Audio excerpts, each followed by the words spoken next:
जय श्री सत्यनारायण स्वामी जय। प्रभुंकर सदिच्छा पूर्ण हो आनंद एक बार हरिबोल। ठाकुरंकर अमृत शांति धामर वर्णना रे अच्छी श्री शांति आनंद धाम रजरे प्रणमी जेते तरुलता गुळुम पशु पक्षी गणी प्रभु अंग संगी जेते हरिभक्त गण सबुरी चरण धरी मागई शरण। हरिभक्त से गृहस्थ हंतु किमा सन्यासी किमा बैरागी किमा ब्रह्मचारी समस्ते ही प्रभुंकर शरणागत भक्त। सर्वधर्मं परित्यज्य मामेकं शरणं व्रज अहं तं सर्व पापेभ्यो मोक्षयिष्यामि। हे अर्जुन, समस्त धर्म त्याग करी मोर शरणागत हुओ, मोर भक्त हुओ, मते नमस्कार कर। एभली अनेक गीतारे भगवान लिखिछन्ति। जे तांकर हो जाए तांकर सहित दुखरे सुखरे हसरे मजारे आनंद निरानंद सबकिछि प्रभु को समर्पण कर दिए। तेणु से भक्त सदा सर्वदा नीति आनंद थाए। से भली आमर अति प्रिय बाबा थिले नित्यानंद बाबा, ठाकुर अंग संगी, खूब मजा करती ठाकुर सहित। समस्ते भावती पागला बाबाटी, सतरे से पागला नुहंती तो आउ कौन, ठाकुर लीला पागल, भजन गाइबारे पागल, कीर्तन रे पागल, मान अभिमान निंदा प्रशंसा गाली मंद कान पशे ना, मन को छुए ना, सब बेले खाली हस हस हस। तांको स्मृति गंताघर खोली दियंती से जितेबले कई श्रद्धा भाव शुणा चाहिए ठाकुर कथा तांको सन्यास जीवन कथा से कहती। परम पूज्य नित्यानंद बाबा कहती, मु पिला दिनरू आम गाँ पाख लक्ष्मीधर साहू यात्रा दल रे थिली। केतेबेले कृष्ण पाठ तो केतेबेले नियति होई गीत गाए। खोर्धा बरुणई रो सन्यासी भगवान दास आसी लक्ष्मीधर साहू घरे बेले बेले रहंती। थरे से आसी मासे खंडे सेठी रहिले। भल भजन गाती से। खंजणी धरी पारिकर परं ब्रह्म पड़ी अछु चिलिकारे, आहे नाथ आंभे माने नाऊ की तो तालिकारे। ये भजनटी गाती आ शुणी मते भारी आनंद लगिला। भजनटी शुणिली तांठारू फोटोटी पूजा करथांती। बाबाजी को आमे सब पचारू ये भजन किए लिखिछि। प्रतिमूर्ति देखी मन ढलीगला ठाकुर आड़ को। से कहले ए प्रतिमूर्ति जार से लिखिछन्ति ये भजन, तांको ना ठाकुर अभिराम परमहंस। मु थट्टा करी कहली, ठाकुर कौन परिस्रा करती, आम भलिया खाती पियंती? हाँ, से सब करती। आम संगरे खेलती, कौतिकिया कथा कहती, हसंती हसांती, कांदती कंदाती। तांको गुरु कले नाम नेले सब बुझिब। जे बाबा आसथिले ए बाबा कहिले नित्यानंद बाबा को। आम मन है नाम नेबाकू। एकाथरे आम यात्रा पार्टीर 40 जन जाक तांकोठू नाम नेलु। संज हेले से भजन कोइली गीता प्रभृति बोलती। जो बाबा आसथिले तांकोठारू नाम नेले नित्यानंद सहित 40 जन। पुणी पाहांतेरू उठी अष्टगुजरी भजन गाती।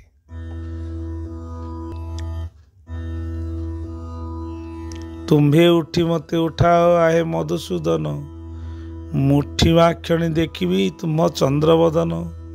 तुम्भर निद्रा तो असीम, चियाई अछ सोई, उठ प्रभु निशी पाइला हेला कर किम पाई। मासे खंडे सेठारे रहिलु। से आमको ध्यान धारणा प्राणायाम सब बतैले। भगवान दास बाबा आमको सब बतई देले। ଯେତେବେଳେ ଆମେ ଲକ୍ଷ୍ମୀଧର ସାହୁଙ୍କ ଘରେ ମାସେ ରହିଲୁ, ସେତେବେଳେ ତ ଭଜନ କୀର୍ତ୍ତନ ସାଧୁ ସନ୍ଥମାନେ ଆସିଲେ ଯେଉଁ ଆନନ୍ଦ, ଗୃହସ୍ଥ ଭକ୍ତଟିଏ ଦେଖିଲେ ବି ଛାଡ଼ନ୍ତି ନାହିଁ। ମାସେ ଖଣ୍ଡେ ସେଠାରେ ରହିଲୁ। ସେ ଆମକୁ ଧ୍ୟାନ, ଧାରଣା, ପ୍ରାଣାୟାମ ସବୁ ବତେଇଲେ। ମୋତେ ସେତେବେଳକୁ ବୋଧେ 12 ବର୍ଷ। 1924 ମସିହା ହେବ। ଯାତ୍ରା ଦଳ ଖୋର୍ଦ୍ଧା ବରୁଣେଇ ଭଗବାନ ଦାସ ବାବାଜୀଙ୍କ ପାଖକୁ ମଝିରେ ମଝିରେ ଯିବା ଆସିବା କରୁ। ଶେଷରେ ଆମେ 5 ଜଣ, ଉମାକାନ୍ତ, କରୁଣାକର, ପଦ୍ମଚରଣ, ଅଚ୍ୟୁତାନନ୍ଦ ଓ ମୁଁ ନିତ୍ୟାନନ୍ଦ ସନ୍ନ୍ୟାସୀ ହେବାକୁ ସ୍ଥିର କଲୁ। ଭିକ ନେଇ ମଧ୍ୟ ସନ୍ନ୍ୟାସୀ ବି ହେଲୁ। ଠାକୁରଙ୍କ ଜୟନ୍ତୀ ବେଳେ ଭଗବାନ ଦାସ ଆମ 5 ଜଣଙ୍କୁ କରମାଳା ନେଇକି ଗଲେ।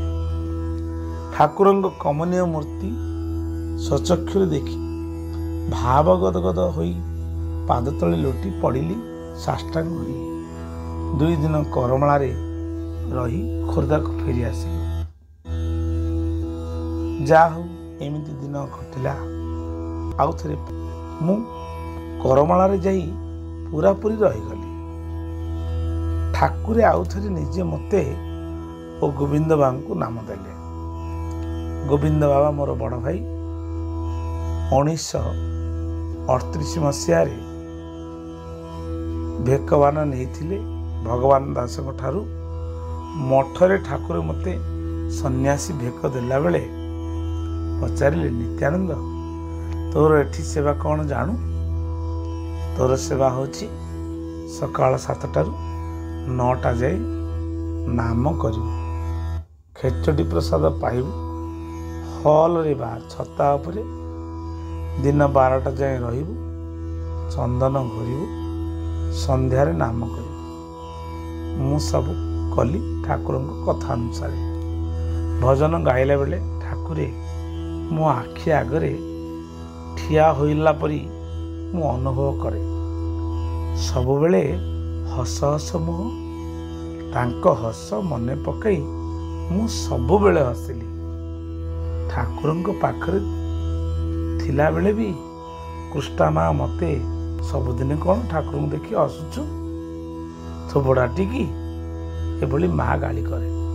ମାଙ୍କ ଗାଳି ଦାଣ୍ଡର ଧୂଳି, ଭାରି ଆନନ୍ଦ ଲାଗେ। ଠାକୁରଙ୍କ ପାଖରେ ସବୁବେଳେ ହସୁଛି, ସବୁଦିନେ କାହିଁକି ହସୁଛୁ ଏଭଳି ମା ଗାଳି ଦିଏ। ଥରେ କୃଷ୍ଣା ମାଙ୍କୁ ମୁଁ ଜବାବ ଦେଲି। ମୁଁ ହସିଲି, କ'ଣ ହେଲା ମା? ଠାକୁର ମୋତେ ଦେଖି କାହିଁ ହସୁଛନ୍ତି କହିଲୁ? ମୁଁ ତାଙ୍କ ହସ ଦେଖି ତ ହସୁଛି କହିଦେଇ ଠାକୁରଙ୍କ ଗୀତଟି ଗାଇଲି ସ୍ୱର ଧରି। ଠାକୁର ବସିଥାନ୍ତି। ଅନା ଅନା ସୁମନରେ କି ସୁନ୍ଦର ଦିଶଇ, ମଧୁର ମୂରତି ହୋଇ ମୃଦୁ ମୃଦୁ ହସଇ। ଅନା ଅନା ସୁମନରେ କି ସୁନ୍ଦର ଦିଶଇ,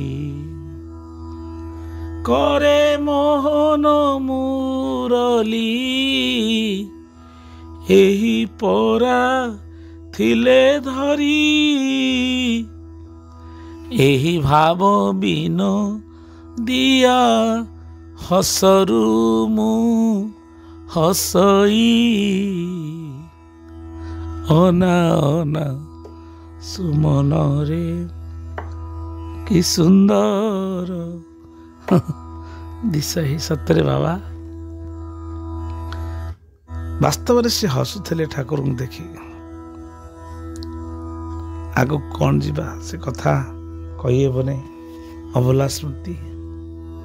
ଧନ୍ୟ ଭଗବାନ ଭକ୍ତ ଭକ୍ତ। ତାପରେ ଏଇ ଗୀତ ଗାଇଲା ପରେ ଠାକୁର କୃଷ୍ଣ ମା କହିଲେ, କ'ଣ କରିବି କହିଲୁ ମା? ସେଟା ତ ଗୋଟେ ଥୋବଡ଼ାଟେ, ଆଉ କ'ଣ କରିବି? ମୋ ଆଗରେ ତ ସବୁଦିନ ହସୁଛି ପାଗଳା ପରି। ତାକୁ କିଛି କହନା, ତା ଇଚ୍ଛା, ଯାହା ସେ କରୁଛି କରୁ, ତାର କ'ଣ କାଣ୍ଡ ଜ୍ଞାନ ଅଛି? ସତରେ ଠାକୁରେ ଆଜି ଯାଏ ତ ହସାଉଛ, ଏମିତି ହସାଉଥାଅ। ତମରି ଭଜନ ଗାଇ ଗାଇ ହସି ହସି ଜୀବନଟା ମୋର ଚାଲିଯାଉ। ଏହା କହି ଠାକୁରଙ୍କ ଭାବରେ ଡୁବିଗଲେ ପରମ ପୂଜ୍ୟ ନିତ୍ୟାନନ୍ଦ ବାବା। ଏ କଥାକୁ ରାଧେଶ୍ୟାମ ପଟ୍ଟନାୟକ ବାବୁଙ୍କୁ କହିଥିଲେ। ତ ବାସ୍ତବରେ ଭକ୍ତ ଏବଂ ଭଗବାନଙ୍କର ଅଭେଦ ସମ୍ପର୍କ, ଭେଦାଭେଦ ନାହିଁ। ସେଇଥିପାଇଁ ତ ଠାକୁର କ'ଣ କହିଛନ୍ତି ନା, ଭକ୍ତ ଭଗବାନ ଅଭେଦ, ତିଳେ ମାତ୍ର ନଥାଇ ଭେଦ। ଏଭଳି ଠାକୁରଙ୍କ ଭାବଧାରାରେ ଥିବା ସନ୍ଥ ମହାତ୍ମାମାନେ ତାଙ୍କର ଦିଗ୍ଦର୍ଶନ ଦେଇଛନ୍ତି। ସବୁଦିନେ ଆନନ୍ଦରେ ରୁହ, ଦୁଃଖ ଆସୁ ସୁଖ ଆସୁ, ସବୁଦିନେ ତା ହସରେ ହସ ମିଶାଇ ଦେଲେ ସମସ୍ତ ପ୍ରକାର ଦୁଃଖ ଦୂର ହେଇଯିବ। ସତରେ ଠାକୁର ଯେଉଁ ହସଟି ହସିଛନ୍ତି, ସେ ସବୁ କଥା ଯେଭଳି ଜାଣନ୍ତି। କାରଣ ପ୍ରତି ଯୁଗେ ପ୍ରତି ଜନ୍ମେ ତୁମେ ଗୁରୁ, ମୁଇଁ ତୁମ ଶିଷ୍ୟ ଅନାଦି କାଳରୁ। ସେ ସବୁଦିନେ ସବୁ ମୁହୂର୍ତ୍ତରେ ପାଖରେ ଅଛନ୍ତି। କେବଳ ଆମର ସମର୍ପଣ ଭାବ ଥିବା ଦରକାର। ଯାହା ହଉ, ସେ ମହାତ୍ମା ମାନଙ୍କର କଥା କହିଲା ବେଳେ ବାକ୍ରୁଦ୍ଧ ବୋଲି ଲାଗୁଛି। କାରଣ ଏତେ ପ୍ରେମ ସ୍ନେହ କରୁଥିଲେ ଠାକୁରଙ୍କୁ, ସେ ହିଁ ତାଙ୍କ ଜୀବନର ଆନନ୍ଦ ପ୍ରାପ୍ତ କରିଥିଲେ। ଠାକୁର ଯେଭଳି ନଚାନ୍ତି, ଜୀବ ସେଭଳି ନାଚେ। ତେଣୁ ଆମେ ଶୁଣିଲେ ପରମ ପୂଜ୍ୟ ନିତ୍ୟାନନ୍ଦ ବାବୁଙ୍କ କଥା। କେତେ କଥା କରିଛନ୍ତି, କେତେ ଅନୁଭବ କରିଛନ୍ତି, ଅନେକ ଅଛି। କିନ୍ତୁ ଅଭୁଲା ସ୍ମୃତିରୁ ପଦେ କହି ସମସ୍ତଙ୍କୁ ଆନନ୍ଦ ଦେଇଥିବାରୁ ପୂଜ୍ୟ ବାବାଙ୍କର ଶ୍ରୀଚରଣ ତଳେ ଅନନ୍ତ କୋଟି ଭାର ସାଷ୍ଟାଙ୍ଗ ଦଣ୍ଡ ପ୍ରଣାମ। ଆଉ ଥରେ ନିତ୍ୟାନନ୍ଦ ବାବା ଠାକୁରଙ୍କର ପନ୍ତି ଭୋଗକୁ ଚାଇଗଲେ। କେମିତି, ସେ ବିଷୟରେ ପଦେ ରହି ଶୁଣିବା। ସେ ସମୟରେ ପନ୍ତି ଭୋଗ ତିଆରି ହୁଏ। ଠାକୁରଙ୍କର ଚନ୍ଦନ ଯାତ୍ରା ପୂର୍ବରୁ ଠାକୁରଙ୍କର ମନ୍ଦିରରେ, ଛତାରେ, ମାଙ୍କ ମନ୍ଦିରରେ, ସମାଧି ମନ୍ଦିରରେ ଏଭଳି ପୂଜା ଆଳତି ହୁଏ। ପୂଜା ଆଳତି ପରେ ଠାକୁରଙ୍କୁ ପନ୍ତି ଭୋଗ ପ୍ରଥମେ ଲାଗେ। ଦୁର୍ଗା ମାଧବ ଠାକୁର ବାହାରିଲା ବେଳେ ପୁନର୍ବାର କିଛି ବାଟ କୀର୍ତ୍ତନ କରିକି ଗଲା ପରେ ଆଚାର୍ଯ୍ୟଙ୍କ ଗୃହ ପ୍ରାଙ୍ଗଣରେ ପନ୍ତି ଭୋଗ ହୁଏ। ଏଭଳି ଠାକୁର ପୁଣି ଚନ୍ଦନ ଚାପ ଯିବା ପୂର୍ବରୁ ସେଇ ପିଣ୍ଡି ପାଖରେ ଯେଉଁଠି ବରଗଛ ଅଛି, ସେଠି ବି ପନ୍ତି ଭୋଗ ହୁଏ। ଏସବୁ ପନ୍ତି ଭୋଗ ରଖାଯାଏ। ସେତେବେଳେ ତ ଜାଗା ସ୍ୱଳ୍ପ ଥାଏ। ମାଙ୍କ ମନ୍ଦିର ନିକଟବର୍ତ୍ତୀ ଗୋଟିଏ କୋଣରେ ଠାକୁର ପଳେଇଛନ୍ତି। ପନ୍ତି ଭୋଗ ସରିଯାଇଛି। ଦିନେ କ'ଣ ହେଇଛି ନା, ପରମ ପୂଜ୍ୟ ନିତ୍ୟାନନ୍ଦ ବାବା ମଜା କରନ୍ତି ଠାକୁରଙ୍କୁ। ନ ଜରି ନ କହି ଭୋକ ଲାଗିଲା, ଧରି ପଳେଇ ଆସିଲେ ପନ୍ତି ଭୋଗ କିଛି। କୃଷ୍ଣମା ଗୋଡ଼ି ଗୋଡ଼ି ଗଲେ, ଦେଖେ ତୋର ଚଗଲାମି ଗଲେନି, ଯେତେବେଳେ ହେଲେ ମୋତେ ଧରି ପଳାଉଛି ଭୋଗ। କହି ଭୋଗ ତକ ଧରି ବାବା ଯେତେବେଳେ ଦୌଡ଼ି ପଡ଼ିଲେ, ଠାକୁରଙ୍କୁ ମା ଆସି କହିଲେ, ଦେଖିଲୁ ବାବା, ଭୋଗ ସେଠି ରଖା ହେଇଛି, କେହି ଦିଆହେଇନି। କୀର୍ତ୍ତନୀ ମଣ୍ଡଳୀ ଅନ୍ୟମାନେ କିଏ? ବାବା ତ ଛୁଆ ସେତେବେଳେ, ଦେଖୁନି ଏ ଆଗେ ଖାଇସାରିଲେଣି। ଠାକୁର କହିଲେ, ତାକୁ ଡାକିଲେ, ତା କାନ ଧରିଆ। ସେ କ'ଣ କାନ ଧରିବା, ସେ ଡିଆ ମାରିକି ପଳେଇଗଲେ। ଠାକୁର କ'ଣ କଲେ, ସେଠି ଥିବା ଗୋଟେ କଦଳୀ ଫଣ୍ଡାଟି ଧରିଲେ, ବାଉଙ୍ଗା ଡାଳଟେ, କହିଲେ ଆସିବୁ ନା ଯିବି। ଯେମିତି ମା ତା ପୁଅକୁ ଗୋଡ଼ାଏ, ଦୁଷ୍ଟାମି କଲେ, ଆସିବୁ ନା ଯିବି। ଏହା କହି ଠାକୁର ନିତ୍ୟାନନ୍ଦଜୀ ଶୀଘ୍ର ଡାକିଲେ, ନିତ୍ୟାନନ୍ଦଜୀ କୁଆଡ଼େ ଯାଉଛୁ, ଶୀଘ୍ର ଆ, ତୁ କେମିତି ଚୋରି କରି ଖାଉଛୁ, ତୋ କଥା ଦେଖିବେ। ସେଠୁ ବାବା ଶୁଣିଲେନି, ଦୌଡ଼ିଲେ, କହିଲେ ମୁଁ ଗଲେ ମୋତେ ମାରିବେ, ନା ମୁଁ ଯିବିନି, ମା ମୋତେ ମାରିବ, ମୁଁ ଯିବିନି। ଠାକୁର କହିଲେ, ନାଇଁ କିଛି ମାରିବିନି, ତୁ ଟିକେ ଆସେ, ତୋତେ ଆଉ କିଛି କହିବିନି। ଏହା କହି ଠାକୁର ଖଣ୍ଡାଟିକୁ ତଳେ ପକାଇଦେଲେ। କଦଳୀ ପଣ୍ଡା ଯେମିତି ନିକଟବର୍ତ୍ତୀ ହେଇକି ଆସିଛନ୍ତି, ଯାହା ବାବା କହୁଥାନ୍ତି ହଁ କରିକି ଠାକୁର କହିଲେ ଚିହ୍ନିଛୁ ମୋତେ କିଏ, ଏହା କହିକି ସେ କ'ଣ କଲେ ପାଦର ନେଡ଼ିକି ଟେକିକି ଠିଆ ହେଇ ପଡ଼ିଲେ। ଯେମିତି ଠିଆ ହେଇ ପଡ଼ିଛନ୍ତି, ବାବା ଦେଖୁଛନ୍ତି ଠାକୁର ତାଳ ଗଛ ଉଚ୍ଚା ଲମ୍ବା ହେଇଗଲେ। ସେଇଠୁ ଆବାଜ ଆସିଲା, କ'ଣ ଭାବୁଛୁ ତୁ ମୋତେ ଦୌଡ଼ାଇବୁ, ତୁ କେତେ ଦୂର ଦୌଡ଼ିବୁ, ଦେଖିଲୁ ମୁଁ କିଏ କହିକି ଠାକୁର ଉପରକୁ ଜାଣିଲି। ବାବା ଦେଖୁଛନ୍ତି ମସ୍ତକଟା ଠାକୁରଙ୍କର ଆକାଶରେ ଲାଗିଛି କି। ତାପରେ ସାଙ୍ଗେ ସାଙ୍ଗେ ଠାକୁର ଶାନ୍ତ ହେଇଗଲେ, ପୁଣି ନିଜ ରୂପକୁ ଚାଲି ଆସିଲେ। ଏ କଥା ବାବା ନିଜେ କହୁଥାନ୍ତି। ଠାକୁରଙ୍କୁ ଏତେ ଭଲ ପାଆନ୍ତି ବାବା ଯେ ତାଙ୍କୁ ବିରାଟ ରୂପ ବି ଦର୍ଶନର ସୁଯୋଗ ମିଳିଥିଲା।